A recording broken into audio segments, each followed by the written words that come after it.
How's it going, everyone? Today we're going to talk about our SPRs. Special Purpose Rifle is the technical term for it. It's probably a little bit overused term, but basically like a 223 5.56.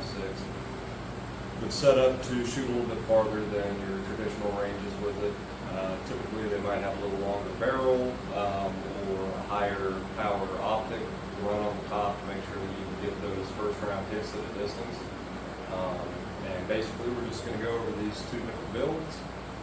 One's obviously really awesome and one is obviously really bare bones, and kind of what to look for and, you know, setting one of these guns up and achieving what you want with it.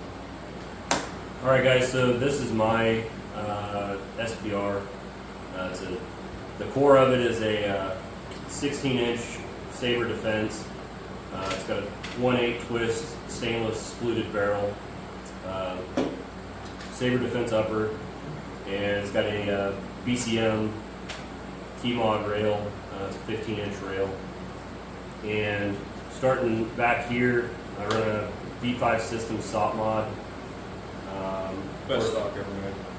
Yes, I would agree with. For the SPRs, I think the SOP mods are probably the best stock for both adjustability and cheek weld.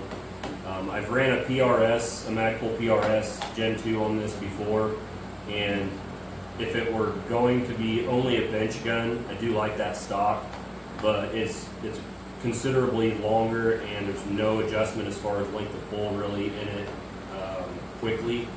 So having a collapsible stock is, in my opinion, much better for a gun like this.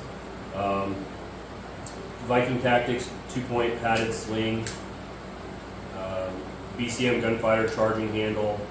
I run Geisley SDCs, which is the flat-faced, super dynamic combat trigger, probably around 4 pounds or so.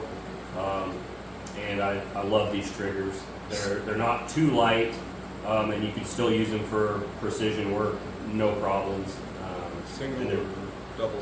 They are, I believe, a 2-stage, but to me it doesn't really feel like a 2-stage. It just feels like a lighter trigger with some take up. Yeah. I'm running a Vortex Razor Gen 2. It's a 3x18 in a Badger 154 mount. That's a C1.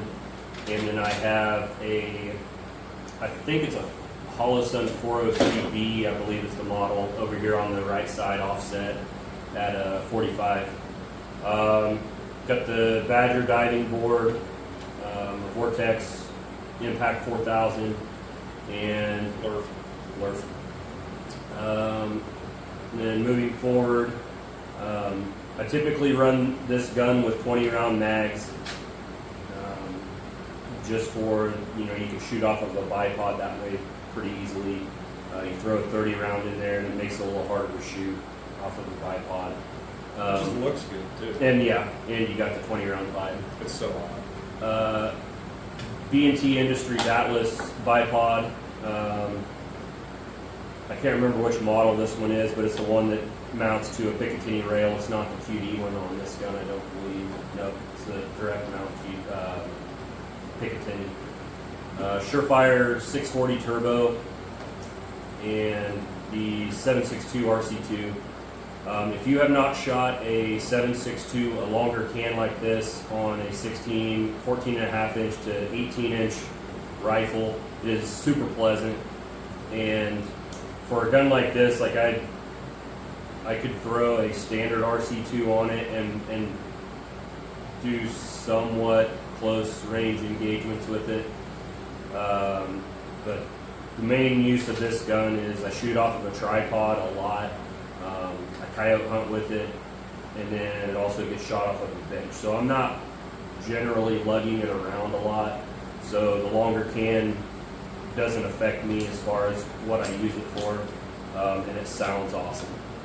I run Surefire muzzle brakes on most of my rifles. I don't really shoot unsuppressed anymore, and I find that the muzzle brakes I have zero issues with the can getting stuck on the gun. I do every once in a while take some carbon killer and clean the mounts off, clean the threads off, all that stuff. And then I put a little bit of Slip 2000 on it, and I've got at this point tens of thousands of rounds through Surefire suppressors, and I have had zero issues with them sticking on. And in my opinion, it is the best locking system on the market as far as repeatability and just ease of use. You lock it on to the little nipple on the bottom, lock the collar on, and that's it. There's no ratcheting as far as some of the different cans on the market. You ratchet on and off with nothing really to stop it. So you can eventually get to where you're over tightening them, under tightening them, and then that's where you have issues. There's not a lot of repeatability in some of the cans on the market. So that's kind of a rundown on this gun. It shoots 77 grain. I bought a case of PMC. I believe it's just a 77 grain with the Sierra open tip match bullet, and it shoots those pretty well. And they're not Black Hills 262 prices, so that's kind of nice. What size of groups are you getting with those? Generally, it's under an inch, and 3/4 inch is pretty doable with this combo from what I've got through it so far. So it shoots really well. I've got a lot of rounds on this gun. This was actually my very first AR. It's gone through a bunch of different changes since I've had it. Started off with different quad rails, and then when the key mods came out, I switched over to those, and then I ran a couple different lengths of key mods on it. So kind of settled on this setup, and so far, it's been around. It's an awesome, yeah. It's been an awesome gun, and man, it shoots super soft. Shoots like a 22. So it's 40-pound rifle. Yeah, she's pretty chunky. But every gun you have is. I don't build light guns. No, but they're freaking shooters. So. Is there, did you ever run cheaper scopes on AR, stuff like that, or has it just kind of been? This is the first magnified scope I've ever ran on an AR. Generally, I had a T2 at one, or T1 at one point. I have a T2 now. Had EOTechs. Had a Comp M5. So majority of the time I ran either LPVOs or dots, and so my eyes suck, and they've been going down that road for quite some time. So I probably run more magnification on a rifle like this than what what someone else would need. But for me, this size is perfect. I've shot this rifle out to about 380 yards. Is about the farthest I have to shoot in my area. I have no issues either with M193. I can hit silhouette steel at that range with M193 all the way up to the 77 grain stuff. So it's not real particular on ammo. It shoots pretty well regardless. Probably does shoot the heavier stuff better, but I have no complaints with accuracy or the way the gun shoots. This is probably the way it'll stay for the far distant future. I can't really think of anything on it that I would want to change. This is always kind of this gun. Is it like the one? If you had to pick up one. Oh yeah. This is the one. Yeah, 100%. Yeah. Yeah, if I had to get rid of everything else, this is the one that's staying. So we'll talk about mine now. I'm gonna do some fancy camera magic. So let's talk about mine. It's more of a budget end type of rifle. I'm I'm totally plagiarizing my reason for building this gun off of brass backs, watching their videos on SPRs and stuff like that, and I'll kind of tell you what and how and why I plagiarize while I go through it. Start back, we'll go to the front. because my favorite part's at the front.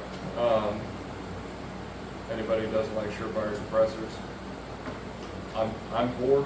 Just figure it out. That's the only reason you don't like them. You can't afford them. Or you don't want to afford You it. don't want to afford them. What kills me is the guys who were like bitching about the price of Surefire cans, but then they're buying Cuxworks cans. It's like Yeah. they're the same price. Cuxworks. Yes. We're gonna have to cut that out. No go. We're leaving it in. Drew Tack executive decision. Emperor Drew Tack over here. We're leaving it in. All right. Start on the back of the gun. Left works. Just watch that. That's why here. It's such a fantastic movie. All right, start in the back. B5 stop mod stock. Why is it painted and the rest of the gun isn't? My life's falling apart and I've not painted this gun yet. Give me time. Like these stocks for several reasons. You can pop off the M piece. You can have the multitasker tool in the back. Don't have one. I'm poor. I spent all the money on the Surefire. CR123 batteries in here. If you ever end up putting a light, or I want to put some kind of laser aiming module on it, but really good general purpose, comfortable, adjustable, depending on your face shape and everything sitting against that. It's a super consistent cheap one. Yeah.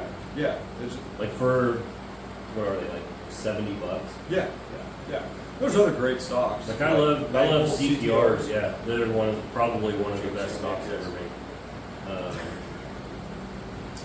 But for precision, I think the B5 Yeah, is the they're just best. comfy. Yeah. QD sockets, all that good stuff.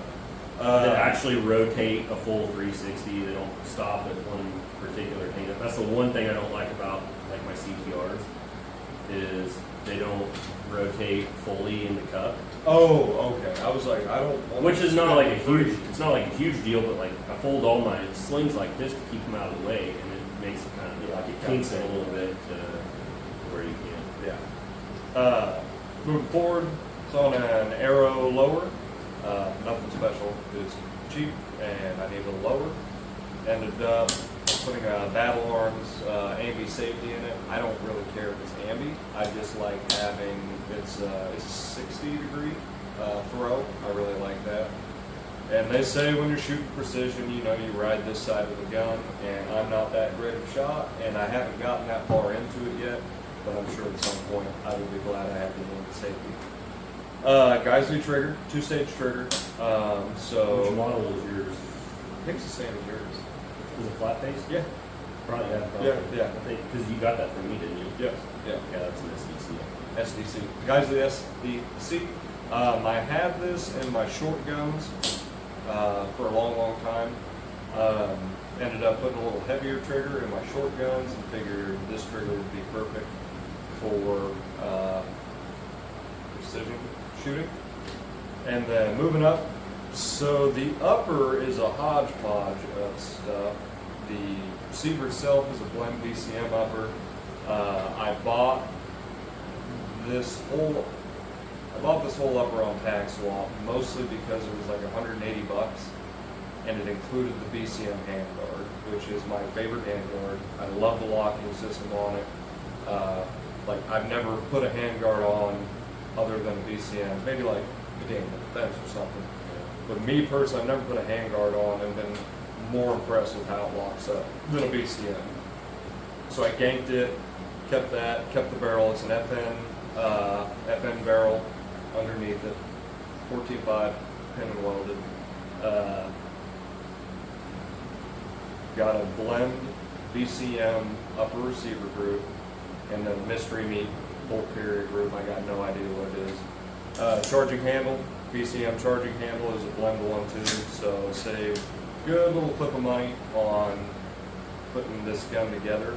Had a gunsmith look at the barrel to check and see how it was looking, if it had been shot a lot, it didn't look like it had been. Just needed clean, which only nerds clean their guns, so what do you expect? Moving up from there, this is a Warn X-Scale mount. It's what was available to me. It's cheaper than a Badger, which is inherently better. The Badger mount there's so many different things you can do with a badger mount. I just needed something that would hold the scope to the gun and not bend me over the barrel and take all my money. So the scope itself is an Athlon Helos BTR Gen 2, and it is a 2-12. This is where a lot of my plagiarism is coming from, is off of this scope. Because I got really infatuated with like the brass facts videos and some of the other SPR videos where they're like, I want to be able to, maybe this is categorized more as like a general purpose rifle. I think it's an SPR It because, depends on who you ask. yeah. So I want the 2-power because I don't want to piggyback a dot, but I still want to have some amount of target acquisition up close. So if it was without willow wall, something like that, pick your poison. Up close, I can still use this gun in a fighting style. But that 12 power, it's not, it doesn't bulk the scope up. It doesn't make the package even heavier.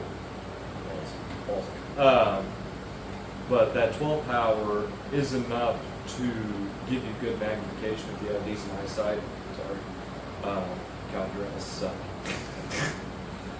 If you have the, I can't look into the future right now. The 12 power is enough to, like, if you have some land that you can see out, let's say you can see 1,000 yards out, and actually zoom out and look at that distance with 12 power, it seems more feasible than you think. Have I ever shot that far? No, I haven't. Is 5.56 and 223 the ideal round to do that? No, probably not. No, it's not.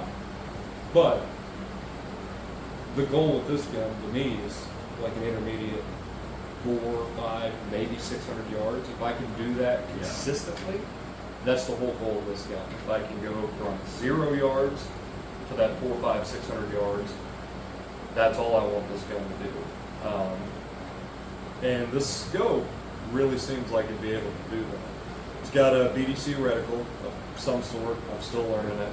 Locking turrets for adjustability. The one thing that kind of bugs me about this scope is the windage adjustments are nice and smooth. And then the top, the height adjustments, it like stutters. It'll like move 3 clicks instead of 1 click. So you have to really take your time on your height adjustments.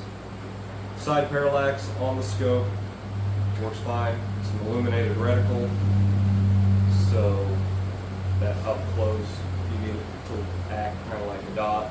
It'll act kind of like a dot. The glass is very clear for being more of a budget-oriented scope. Typically, it's kind of a knock against Vortex. I don't like Vortex's cheaper scopes. Yeah, I'm not a fan. I don't generally go any lower than a PST. Yeah, I'm not saying they're bad by any means. It's just I really like clear, like as clear of glass as I can get for the money. And this is doing really well. It's, of course, there's better scopes. For the money, this is what I got. It's running pretty good. The big hang up in it is this stuttery elevation is that? adjustment. It comes with it. It's an Athlon throw lever. Yeah, it's okay. It's nothing special. Is that a 30 millimeter? 30 millimeter. Yep. Which there's an Athlon dealer, and around where we're at, Smoking Grass. Yeah. And that's where I got it from. Awesome, and very much appreciated. Moving forward, again, I'm not Drew Tech. I'm a sissy. I like lighter guns. So, M-Lock handguard, and then underneath it, I have a Harris M-Lock bipod. So it's the one. It's got the quick deploy legs and all that stuff. It'll tilt. It won't pan. Simple. It's cheap. It was like $80. Call it a day. Harris's are hard to beat price wise. For the money. Yeah, they're pretty And I know dudes that are running Caldwell bipods that are just very good at knockoff headaches. Anyway, If it's not Chinese, yeah. But it's done well for what I'm doing. Again, this is like just dipping the toes in the water, and I want to learn how to shoot some distance. So a Harris bipod is going to do me just fine at the moment. Up front, I have a Surefire 3-prong QD flash hider, and covering that up, I have a Surefire RC2 Mini. Lighter, a little bit shorter, a little bit more compact, keeping that 2-power. The 2-power is really important to me, so keeping this gun short is the main thing. The sound suppression on the RC2 is very impressive for what it is, considering there's like 3 baffles in the suppressor. I was fully expecting it to suck, sound suppression wise. I thought it was gonna be terrible on the 11.5. Oh, dude, I love running on the 11.5. Yeah. It keeps that gun so compact. I was shocked at how, It's because that's only like an inch longer than a Warden, isn't it? yeah, Yeah. and yeah, it's like 3 baffles. Technically speaking, your flash hider is like up here, Yeah. so you're getting this amount, but it's great. It's great. Yeah. For what it is, I went into it expecting it to suck, and it did great. So Which is an awesome feeling. it really is. When you know that you're You better. didn't waste $1,000 Yeah. on a tube that Yeah. I really thought it was gonna suck. But it doesn't. So we're gonna go with it. I have one experience shooting this gun at like 100 yards that was horribly embarrassing. I did like a 50-yard zero on it, and again, I have almost always shot red dots, and I've never really shot red dots at distance. I thought I was this CQB master, not just LARPing. And apparently, when you have to hit a target at 50 yards, you know, you hold dead on if you zero there, and you get to 100 yards, and you need to hold a little lower at 100 yards. I didn't know that. I'm not going to go into the story. It was horribly embarrassing, so I'm baby stepping into this. It's not the gun's fault. It's my fault for not confirming zeros and stuff like that. But it was a good lesson in humility. To be like, okay, if you want to be a better shooter, you have to actually put in the time and be a better shooter. And, you know, not everything is CQB. Not everything is room clearing and kicking doors in and Osama bin Laden's right in front of me. So this is my intro into some form of distance. Another reason why I wanted to build this one instead of doing like a bolt gun or something like that. What dude isn't sitting on a good stock of 223, 5.56? Who doesn't have a bunch of mags in that? I wanted something where all my rifles take this ammo, take these magazines, and that's why I built this gun in this caliber. Bolt guns They're great. have a lot of limitations in it too. Like this, you know, something like this, you can throw 4 or 5 mags into a chest rig and throw a rangefinder or something like that, and you can really do work with just that. And they're Like a bolt gun, a lot of bolt guns, unless you spend money on them with getting a chassis, extra mags are more expensive than an AR, and you're still limited, you know, typically to like 10 rounds. yeah. Bolt gun has its place for sure. I was, again, every gun to me was a fighting tool or this or that or pick your scenario and where things aren't right. There's a fellow I work with now. He builds custom bolt guns, builds his barrels, things like that. They're amazing. Yeah. At 100 yards, he's confirming his zero. He's building his load development. And I can't believe it. He brings it in. I'm like, yeah, you hit the bullseye. Good job. He's like, that's a 5-shot move. Yeah. Oh my God. And that's amazing. To me, it really is. He's not he's not building that gun for the same purpose as I'm having a gun that can shoot some amount of distance. This gun will never be that good, and that's okay. And not to knock the bolt gun because Yeah. that's amazing. You know, bolt guns were always considered more accurate and more repeatable and stuff like that. And I think, You get the right guy. yeah, that probably used to be the case, but I think there's a lot of gas guns out there now that will shoot, you know, maybe not one whole groups, but shoot good enough. Yeah. And you have the follow-up ability Yeah. that you don't get with bolt guns. It's being realistic with what you're building the gun for, and It's kind of like driving a stick shift car. If there's guys out there that are fast on a bolt gun, just like there's guys that are fast with a manual transmission. But for the average person, the average shooter, a gas gun is going to be faster. yeah. I don't know. I think it's a lot of it is just it's sitting down when you're building one of these guns or building any gun. It's like, what do I want to do with this? Not every gun has to be a tool. Yeah. Not every gun has to be. I kind of fall into that same category though. Like I don't really have any guns that I just have to have. For the most like part. toys. Yeah. Like I'm not a. I'm diving in the toy realm. There's some, I'm gonna you show know, you some shit.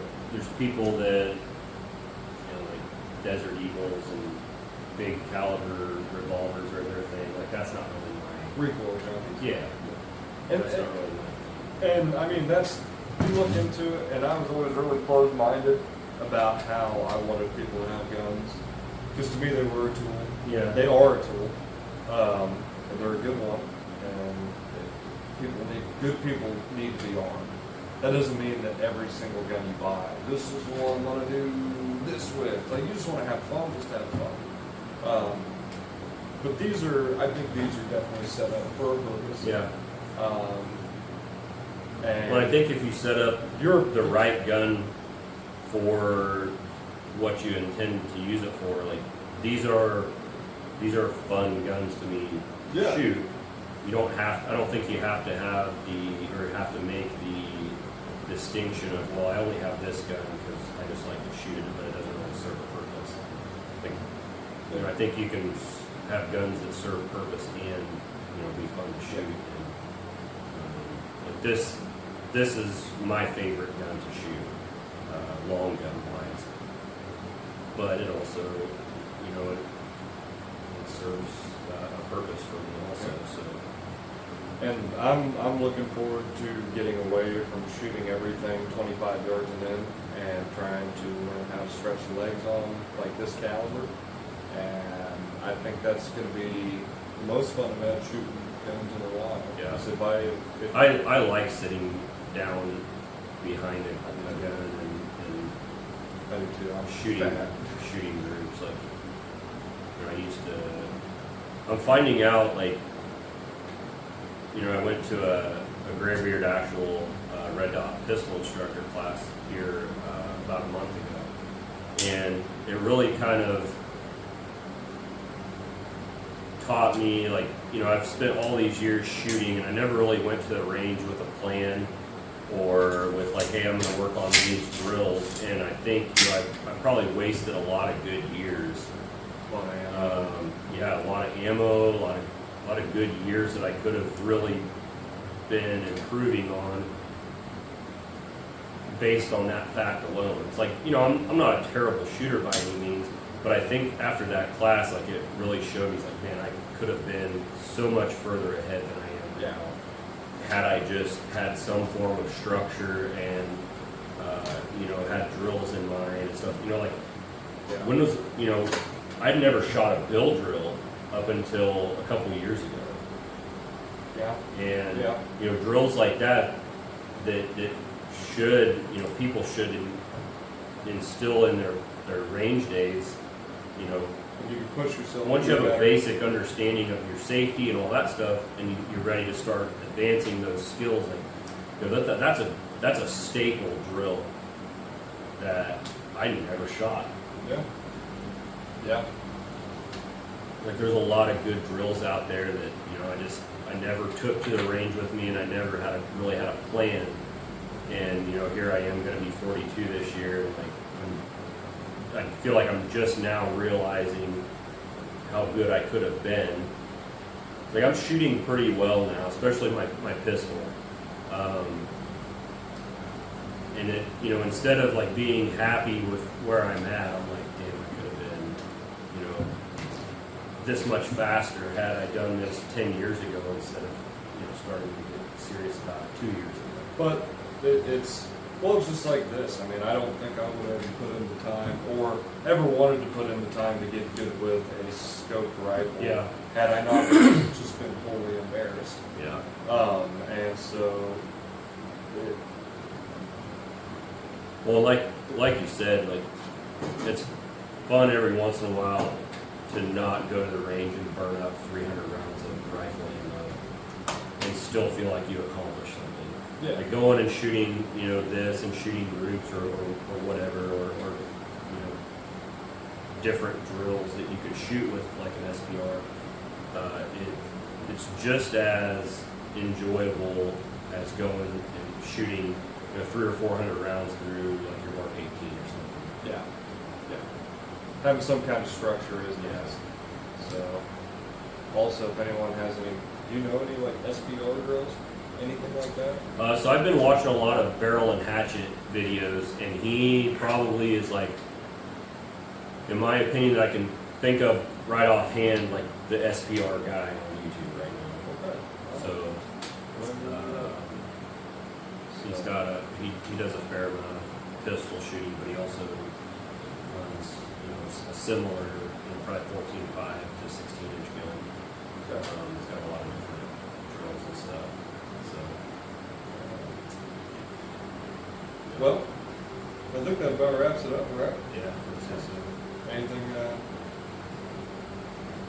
got left stuff? Alright, cool. Well, if you guys enjoyed, like, breakdown, like, really nice one, kind of budget-oriented one. If you have any more questions, deeper dives into the guns or anything like that, check in the comments, holler at us. We try and respond to all of them, yeah. even if they're dumb. We've had a lot of good, We've had a lot of Good. great ones. yeah, good comments and stuff. Yeah. And like, I enjoy interacting with people that way. So like, if there's something you want to know about either the guns or you know, anything else, hit us up in the comments. Yeah. We like talking to people. Yeah, our Instagram, I think we always put into the description Yeah. if you want to message us on there. Unless you're a nerd, just get out of him too. If you want to get on there and talk shit about the way we did the video, like, go do your own. Yeah. That one dude was like, Why are you rambling? You're like, yeah.